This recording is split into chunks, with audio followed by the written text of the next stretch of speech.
दुर्गा नदी के किनारे बसा एक गांव फूलपुर। गांव में कुछ 100-150 लोग रहते थे।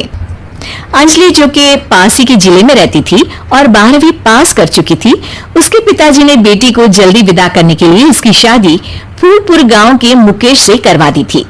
मुकेश कभी स्कूल नहीं गया था और इस कारण वो पढ़ा लिखा नहीं था और बाकी गांव वालों की हालत भी मुकेश जैसी ही थी। मुकेश के घर में उसके माता पिता भी रहते थे। सासू माँ, मैं बाहर मंदिर तक जा रही हूँ, आधे घंटे में आ जाऊंगी। अरे अभी कहीं जाने की जरूरत नहीं है, चुपचाप जाके रसोई में रात के खाने की तैयारी करो। और ये घूंघट क्यों हटा लिया है तुमने? क्या पता नहीं कि इस गांव में औरतें बिना घूंघट के नहीं रहती। रात में अंजलि छत पर जाकर अपनी मम्मी से बात कर रही होती है। तभी गांव की 3-4 औरतें उसे देख लेती है और दरवाजे पर आकर उसकी सास से शिकायत करने लगती है। और क्या हुआ? अरे छत पे तो देखो, आपकी बहू मटक मटक के किसी से फोन पर बात कर रही है। दिन भर फोन पे लगी रहती है।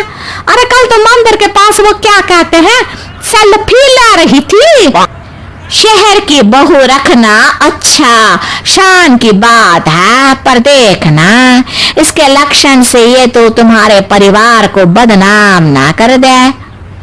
ये पहली बार नहीं था जब सास से गांव के लोगों ने अंजलि की बुराई या शिकायत नहीं की हो। अब तो ये रोज की बात थी। अंजलि ये सब सुन लेती है। जब वो नीचे जाती है तो मुकेश भी वहां आ जाता है। सास कहती है, बेटा, लोग घर आकर शिकायत करने लगे हैं बहू के कामों की। देख लो, पति हो, संयम से रखो इसे। माँ जी, मैं तो अपनी माँ से बात कर रही थी, क्योंकि यहाँ कोई बात करने लायक ही नहीं है और अब मैं माँ के पास ही रहूंगी। वहाँ क्या रहना, वहाँ बाहर के लोग तो ठीक है, पर घर के लोग भी इज्जत ना दे सके। अरे नहीं नहीं अंजलि, ऐसा नहीं है, धीरे धीरे सब ठीक हो जाएगा, तुम फिक्र ना करो। अरे बस कुछ बोलना ही नहीं है, सर पे चढ़ा रखा है बहू को। सास मुकेश की नरम बात सुन के वहां से मुंह चढ़ाकर चली जाती है। मैं तो कहती हूँ हम दोनों शहर चले जाते हैं। मैं पढ़ी लिखी हूँ, मुझे वहाँ नौकरी भी मिल जाएगी और थोड़े दिनों में आप भी वहाँ कुछ काम ढूंढ लेना। अरे नहीं नहीं अंजलि, हम यहाँ ना गांव का खेत, माँ पिताजी को छोड़कर शहर नहीं जा सकते।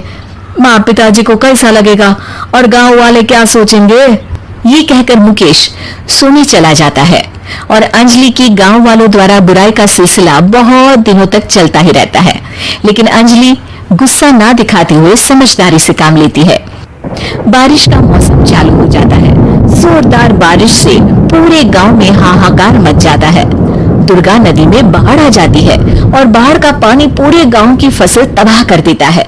फसल की ये हालत देखकर गांव वाले निराश हो जाते हैं और बात तो यहाँ तक पहुँच जाती है कि कुछ लोग तो अंजलि को इस सब का दोषी ठहरा देते हैं। अरे पूरी फसल तबाह हो गई, पता नहीं किसकी नजर लग गई है। अरे जब से चौधरी परिवार में ये शहर की बहू आई है ना, तब से ही गांव की शांति चली गई है। इसका कर्म कांड से माँ दुर्गा नदी भी खुश नहीं है। ये सब सुनकर बेचारी अंजलि रोते हुए अपने घर चली जाती है। कुछ दिन बाद सभी गांव वाले अपनी फसल का मुआवजा लेकर अपने अपने घर आते हैं। मुकेश भी 1500 लेकर आता है। अंजलि को जब पासबुक दिखाता है तो अंजलि हैरान हो जाती है। अरे, ये पासबुक में तो उन्होंने 4000 की एंट्री करी है और आपको सिर्फ 1500 दिए। सच में? अरे वो सरकारी अफसर आपको बेवकूफ बना रहे हैं। सरकार की तरफ से हमें 4000 मिले हैं, लेकिन बाकी का सारा पैसा खुद ही खा रहे हैं। आप लोग के अनपढ़ होने का फायदा उठा रहे हैं। ये सब सुनकर मुकेश परेशान हो जाता है, लेकिन अंजलि उसे हिम्मत से काम लेने को कहती है और सुबह होते ही मुकेश को पंचायत कार्यालय ले जाती है और साथ में गांव के और लोगों को भी। आप सरकारी बाबू क्या गांव के लोगों को बेवकूफ समझते हैं? आपको क्या लगता है ये पढ़े लिखे नहीं है तो आप कुछ भी मनमानी करेंगे? ये बेचारे दिन रात इतनी मेहनत करते हैं, ये हमारे अन्नदाता है और आप इनके साथ ऐसा धोखा करते हैं। अरे क्या बके जा रही है ये लड़की? किस धोखे की बात कर रही है? अपने कांड करके नदी माँ को नाराज करके हमारा नुकसान करके इसे चैन नहीं मिला क्या? सरपंच जी, इन सरकारी बाबू ने मुझे बेवकूफ बनाया है और मेरे हिस्से के पैसे खुद चट कर गए। बस ये सुनती ही सरपंच वहां से दुम दबाकर भाग जाता है। पता चलता है कि जनपद अधिकारियों ने गांव के सरपंच के साथ मिलकर सबके साथ धोखा किया है। सब लोगों का विरोध शुरू हो जाता है और आखिर में अधिकारी सब गांव वालों के हिस्सों के बचे हुए पैसे उन्हें लौटा देते हैं और कई दिन तक सरपंच गांव में लौटता ही नहीं। अंजलि, तुम नहीं होती तो हम गांव वालों को तो पता ही नहीं चलता कि ये हमें हर बार बेवकूफ बनाते हैं। हाँ हाँ अंजलि बेटी, हमें माफ कर दो। हम सब तुम्हें बुरा भला कहते रहे, लेकिन तुमने ही आज हमें बेवकूफ बनाने से बचाया है। हमें तुम पर गर्व है बेटी। अब समझ आया कि सरपंच तुमसे नहीं, तुम्हारे पढ़े लिखे होने से नफरत करता था। क्यों ना इस बार हम अंजलि को ही सरपंच पद के लिए चुन ले? क्या कहते हो गांव वालों?